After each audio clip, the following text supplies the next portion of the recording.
everyone, it's Rix, and I thought it's about time we do an art supply video. So before we jump right in, these are the 4 pencil cases I use normally. This one, the fish one, is my normal school pencil case. So these are where all my normal writing materials and pens and pencils are. This one, you guys would have seen in my mini AFA haul video.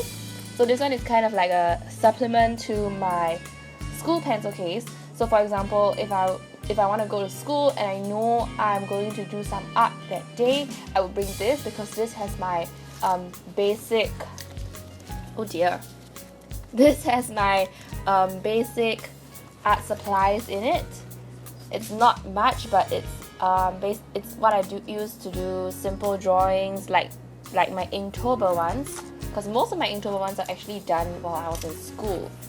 Yeah, this one is the pencil case for all my inking supplies.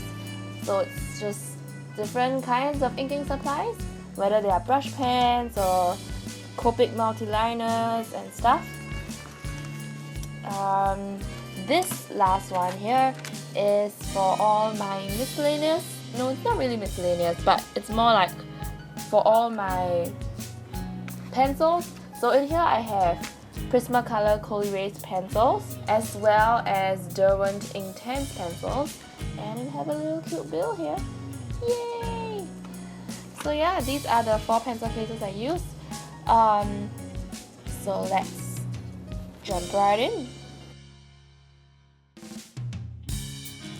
So first up, for paper, for my sketchbook that I normally use, it's actually Rowney sketchbook. It's 150 grams, the paper weight, and the paper is actually quite thick.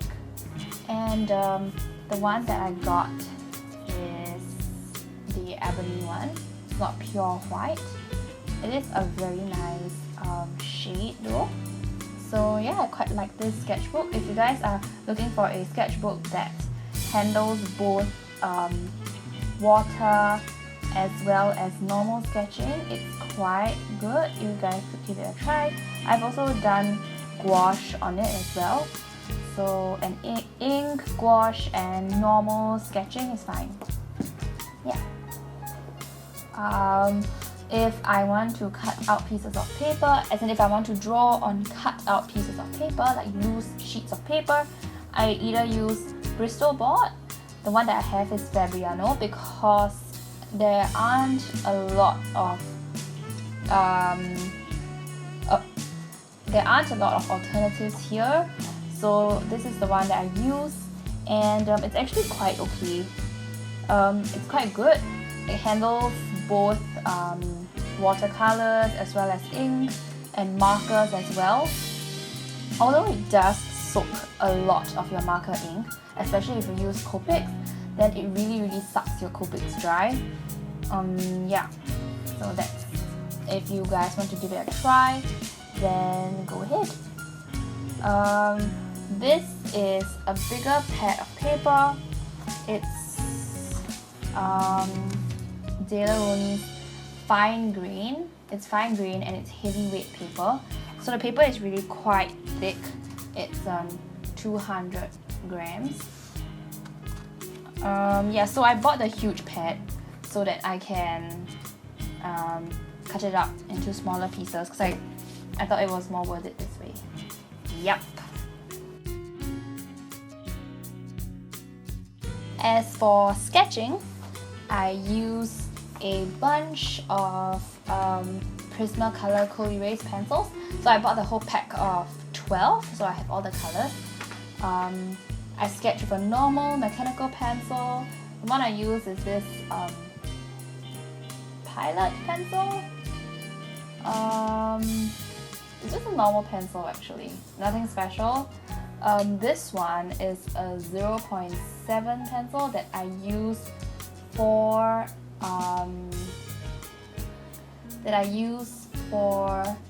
colored lead. So right now the color lead in it is blue, I think. Yeah, it's blue lead right now. But since I got my Prismsacolor pencils, I use this less and less unless I want to get really fine details and I do not have a sharpener with me for my Prismacolors. The lead I use is this Pilot 0.5. I use 3B because I think it comes out better on the paper, it's softer, and it shades nicer as well. But normally people don't use 3B to sketch. Normally it's 2B or even HB if you want your lines to be lighter. I use this random eraser I got somewhere. It's just a random eraser. This one, okay, I have no idea what this is.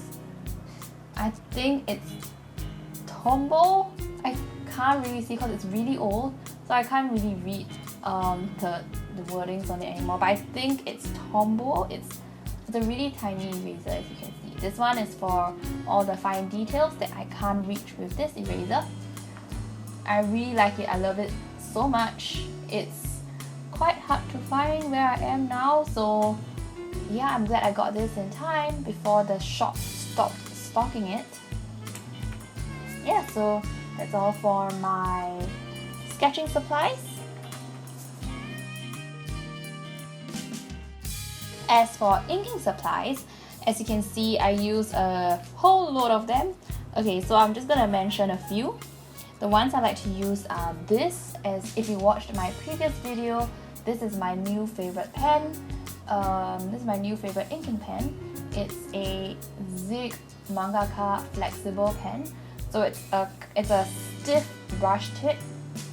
It's a stiff brush tip. It looks like that. It's really good for varying line widths. I also use ZIG's millennium multiliners. This one is in 0.1. If it would focus, yeah, this one's in 0.1. This multiliner is also less expensive than Copic multiliners, so they are a good alternative. They, as far as I know, as far as I've used them, they are quite waterproof and Copic proof. So it's but I have not actually like drowned it in Copic or water yet, so I'm not really sure, but as far as I've used it, it's quite good. This one I use for black ink washes. It's a Pentel pocket brush in this like cool body, not the normal black one. It looks exactly like the black one that people use. But the ink flows really well for this.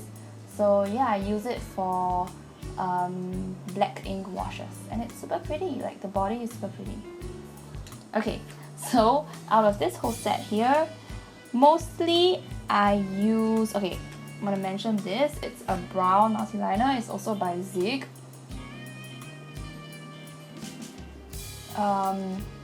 Because they don't stock, like the art stores near me do not stock a lot of colored Copic multiliners, so this is a good alternative that I found.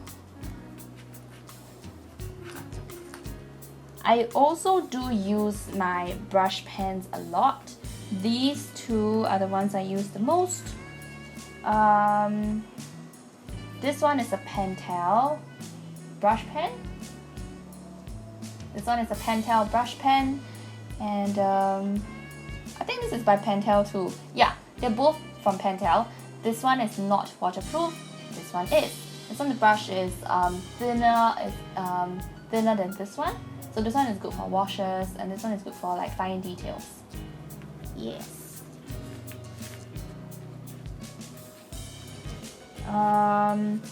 Okay. This one is a gold brush pen from Kuretake. It's super cool.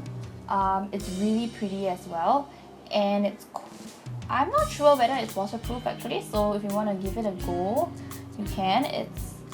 It's quite a pretty gold actually. Yeah, and it's very smooth as well, and the ink comes out very nicely. The rest are just Copic multiliners.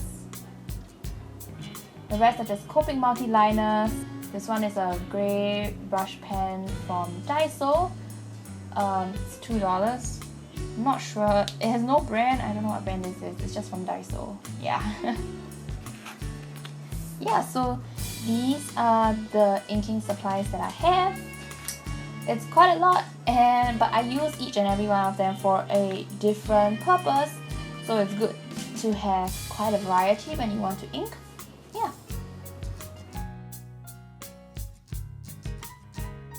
Next up, we have painting stuff. So my main watercolor palette that I use is a Sakura KOI watercolor palette. Mine is the one with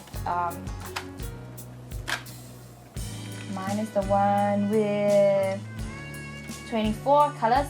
As you can see, I don't use the sponges as well as the water brush much because I bring around a piece of cloth with me and I have my own separate water brushes. I use this palette for the watercolors and I use the cover for my gouache. Yeah. As for the brushes, I use the Pentel Aquash brushes. So I have one that is, I think, large size as well as the fine.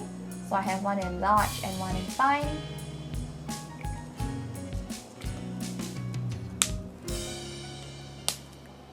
These ones are also Pentel Aquash, but they hold Winsor and Newton drawing inks.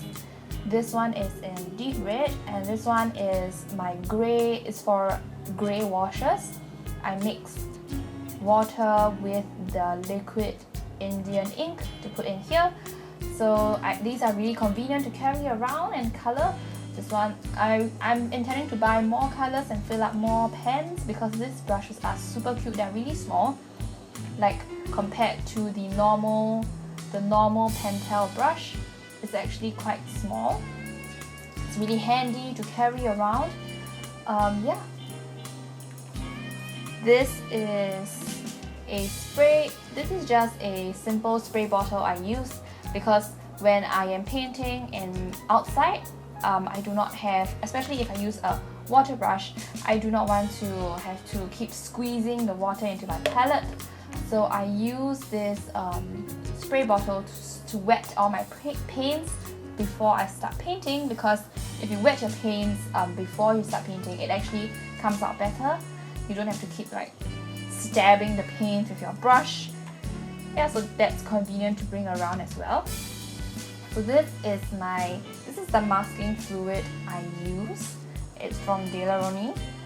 It's yeah, I don't really use it much. If you guys notice, I don't really use it much in my drawings unless I absolutely need to. It's really smelly. It's really smelly and I do not fancy using this because it also ruins my brushes, but I do use a set of rubber brushes with this. I don't use my normal brushes with like hairs, whether it's synthetic or real hair. I don't use them. I use this set of rubber brushes. Yeah, hold on, let me go get them. Okay, I'm back, and yeah, so these are the ones I'm talking about. These are actually silicone tipped brushes. You can see. Yeah, so this one is a thicker one and this is a fine tipped one. I use these with my masking fluid so that they don't ruin my brushes, my normal brushes that I use for painting. Yeah, so these are good if you use masking fluid a lot.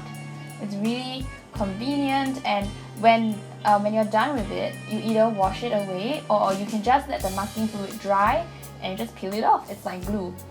So yeah, this is really good if you don't want to ruin your brushes every time you want to use masking fluid. So that's all for my painting supplies. Yeah, so these are all the art supplies that I use normally and the ones that I find are the most useful to me.